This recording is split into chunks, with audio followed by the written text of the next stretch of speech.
Sony just announced the brand new FX5 cinema camera, and this, in my opinion, is the biggest cinema line announcement we've seen in years. People have always been comparing the FX3 to cameras it were never designed to compete with. Some people compared it with C50, C80, C70, Blackmagic Pixies, Red ZR, Lumix S1 Mark II, and personally, I've always felt like those comparisons were completely unfair, to be sincere. But finally, Sony has answered the conversation with the Sony FX5, and the specs of this camera, to be sincere, is very impressive. It comes with a brand new 16.6 megapixel fully stacked full frame sensor capable of shooting 5K open gates with internal 16-bit XOCN RAW recording, a codec that was previously reserved for high-end cinema cameras like the Sony Venice. You also get triple base ISO, yes, dual gain output, 4K 120 frames per second, 5K open gate, 60 frames per second, and Sony also confirmed that 5K 120 frames per second and 4K 240 frames per second are coming through the future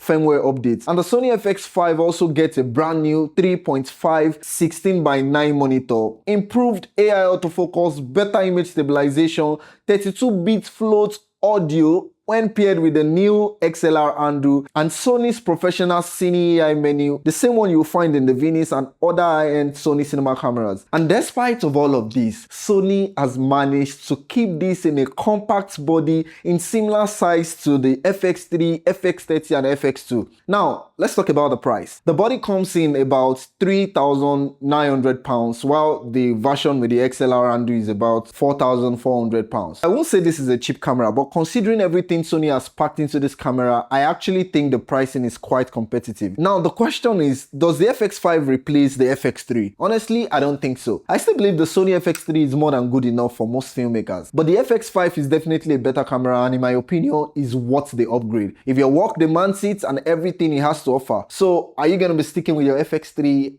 Or are you buying the FX5? Let me know in the comment section. And for those of you that have been shouting FX3 killer, FX3 killer, now let's see if your cameras can actually kill the FX5.